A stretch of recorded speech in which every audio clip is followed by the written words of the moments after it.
Assalamualaikum warahmatullahi wabarakatuh.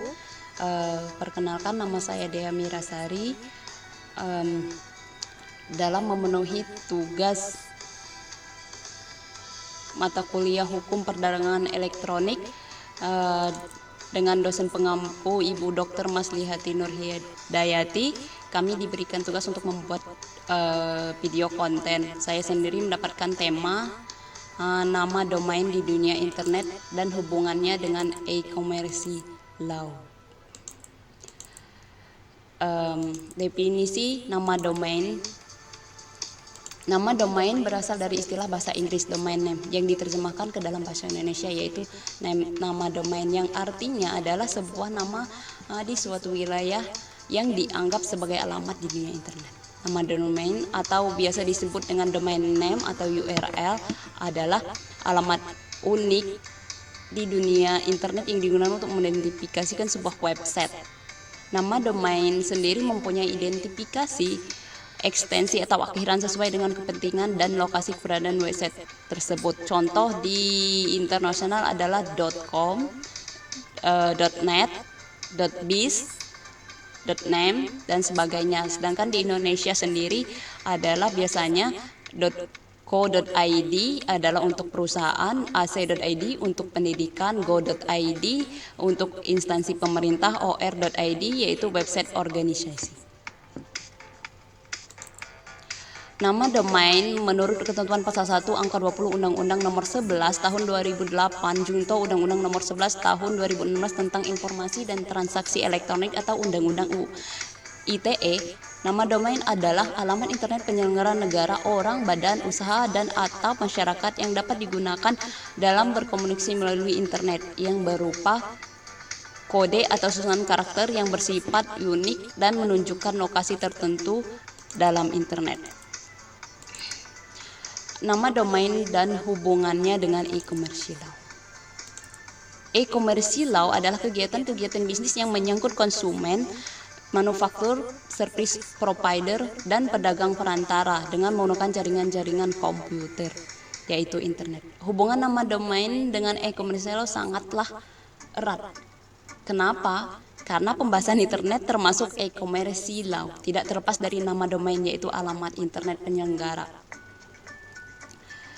Nama domain secara terminologis dapat diartikan sebagai jati diri yang digunakan sebagai identitas seseorang. Dalam dunia internet, salah satu bentuk penggunaan nama orang terkenal adalah sebagai nama domain. Penggunaan nama domain sebagai sarana perdagangan secara elektronik menjadi salah satu strategi bisnis di era milenial yang sekarang ini, yaitu yang paling jitu, mengingat kemampuan dalam promosi dan distribusi produk dapat menjangkau ke seluruh pelosok dunia dalam waktu yang sangat singkat. Seiring dengan perkembangan pemakaian nama domain oleh perusahaan di jaringan internet, sehingga perkembangan pula gejala pelanggaran merek di jaringan tersebut. Salah satu kasus yang sering terjadi adalah kasus pendaftaran merek terkenal oleh pihak lain secara tidak sah di internet dengan maksud untuk menjual dengan harga yang tinggi kepada pemilik merek yang sebenarnya. Hal ini disebut dengan cyber squatting, sehingga pelaku yang membajak merek terkenal yang untuk digunakan sebagai nama domain disebut sebagai cyber squat. Pelanggaran nama domain tersebut merupakan bentuk pelanggaran di mana pelaku usaha dalam memperkenalkan produk atau mendaftarkan produk melalui internet dengan menggunakan nama tersebut yang berkaitan dengan perusahaan lain atau sudah dimiliki oleh pihak lain untuk dijual produk tersebut baik sejenis maupun tidak sejenis melalui internet tanpa sepengetahuan pemilik merek yang sebenarnya. Contoh kasus di internasional pernah terjadi. Contoh kasus nama domain yaitu kasus Julia Roberts dan kasus Tom Cruise. Di Indonesia sendiri sebenarnya sudah banyak kasus yang diputuskan oleh Mahkamah Agung. Kasus yang pertama kali di dunia internet yaitu kasusnya Chandra Sugiono, yaitu pembeli domain yang merugikan pihak Mustika Ratu. Kasus ini pertama kalinya sejarah dari internet di Indonesia. Sebenarnya sih mengenai pemberian nama domain ini berlaku yang dinamakan siapa cepat dia dapat atau first come first serve. Selain dari kasus tersebut, Indonesia juga pernah mempunyai sengketa. Kasus sengketa tersebut adalah nama domain di Indonesia yang diselesaikan oleh pengelola nama domain internet Indonesia atau PANDI, yaitu sengketa antara Netflix Inc. PS Yulianto Haryanto yang menggunakan netflix.id. Sebenarnya kasus ini Netflix Inc. ini sudah lama menggunakan merek dagangnya sejak tahun 1977 setelah memperoleh perlindungan hukum merek dari negaranya sendiri, yaitu Amerika Serikat, yang sangat kuat dalam pendaftaran judul domain baru yang menggunakan hak merek dagang. Namun dalam kasus tersebut ini diselesaikan melalui ODR dengan mengirimkan berkas keberatan, lampiran dan pemerintahan administrasi kepada PANDI. Selain itu, para pihak juga mengatur mediasi dan tanggapan melalui email, di mana pemohon akhirnya memenangkan kasus ini melalui penilaian penalis bahwa menyatakan nama domain netflix.id dialihkan ke pemohon. Karena hal ini kalau menurut saya adalah membuktikan bahwa siapa yang mendaftar duluan itu yang dapat gitu loh.